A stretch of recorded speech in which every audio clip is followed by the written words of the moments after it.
Hello, you wonderful people, and welcome to another episode of Crime Centric. This being a show where I talk about crime dramas that I watch. For today's episode, I'm going to talk about the latest episode of Elementary.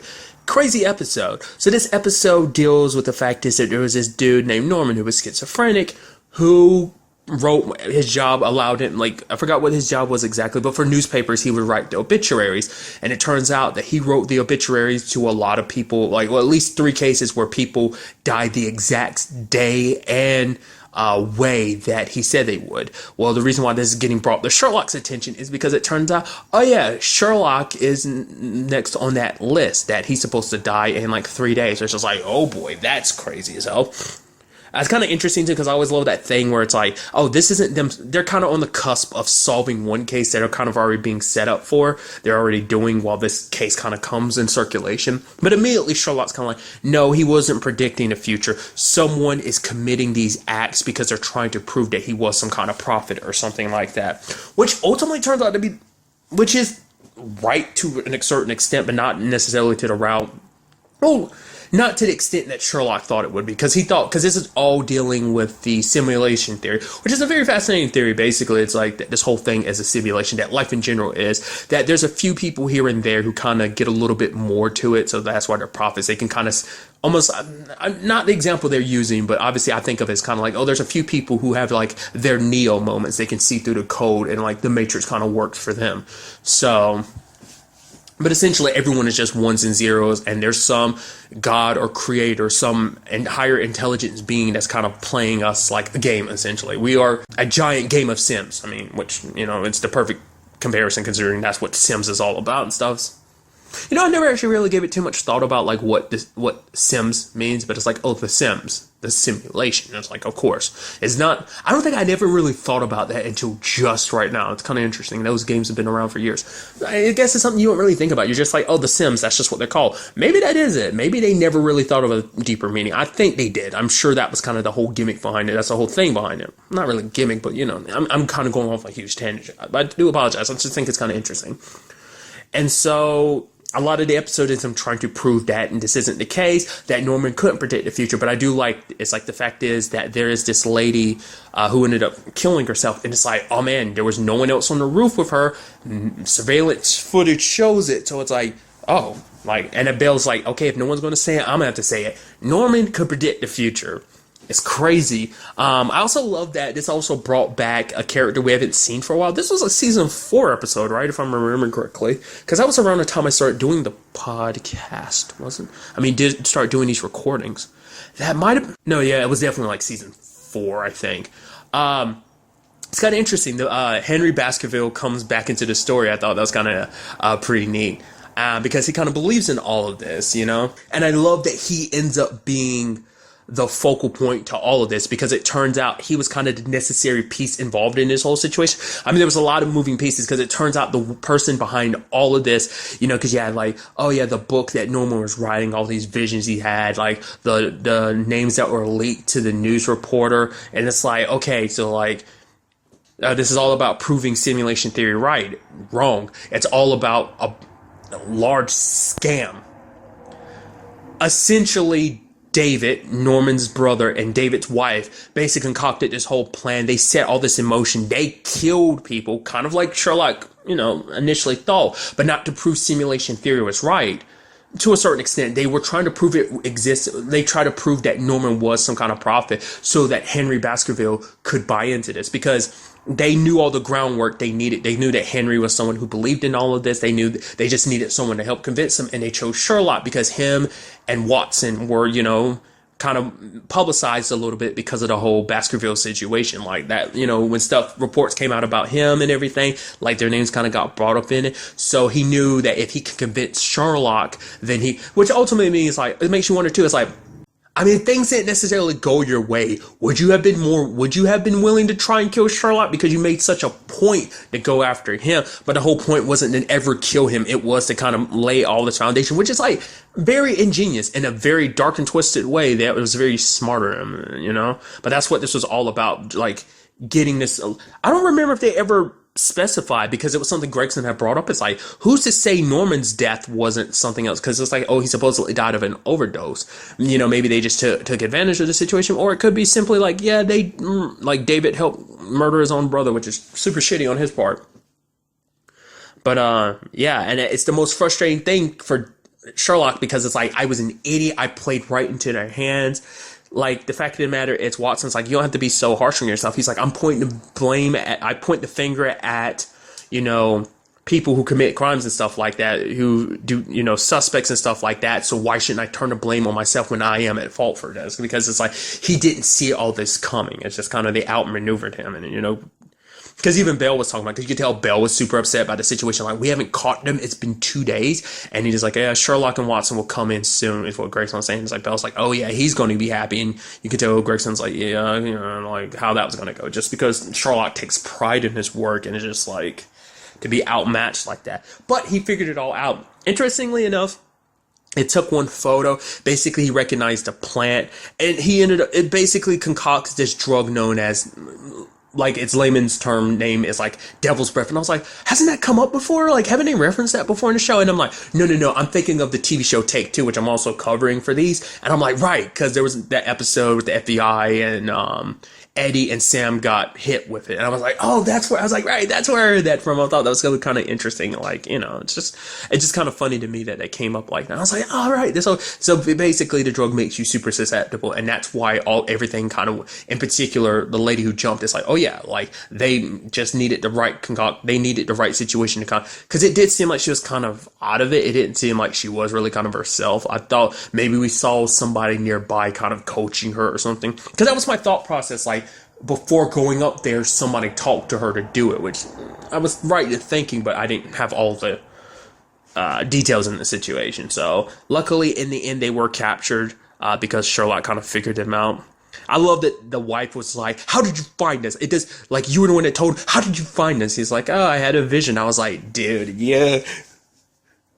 Also, on some level, it's going to bother them never knowing exactly how Sherlock caught them. I mean, we obviously know, but they'll never know. So it's kind of pretty neat.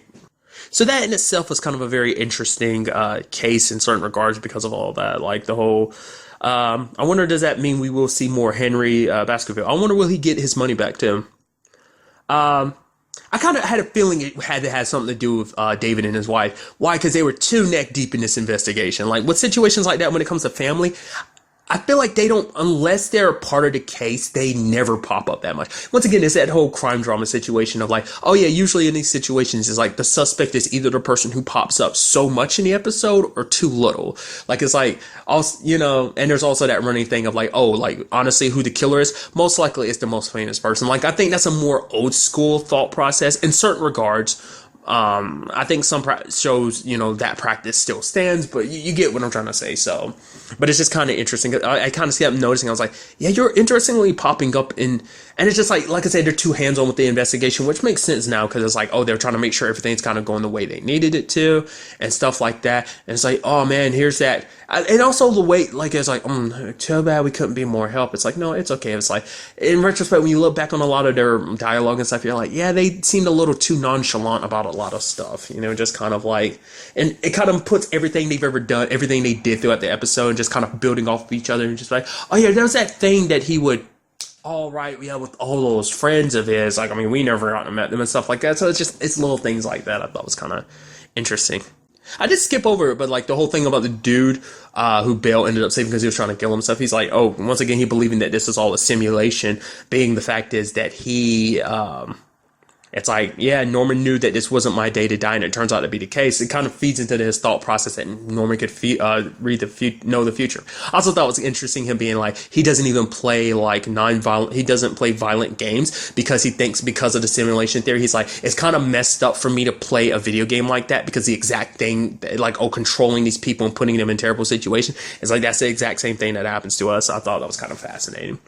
But on another level, kind of another aspect to this episode is the fact is that this whole situation got Sherlock thinking about things, and he ends up showing Watson his will, and because apparently he made it up years ago when they solidified their partnership, and this is just the first time he's given her a copy of it, and it turns out he's going to leave her everything, and she's like, wait, really? He's like, wow, you're acting like you're shocked. She's like, no, I'm touched. Just like, oh, because of course he'd leave it to you. Who else would he leave it to? I don't think there's any person that he trusts and relies on more than her that he would, trust with everything that he has.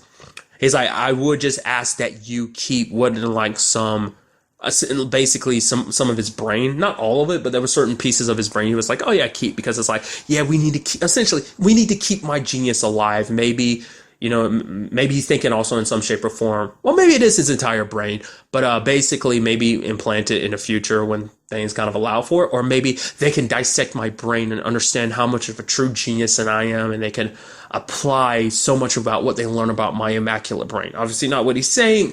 I mean, obviously that's just me reading between the lines in a situation when it comes to Sherlock. So, but I love her being like, don't you think if you did get murdered that this would literally give the police ample motive to think that I'm the one that killed you?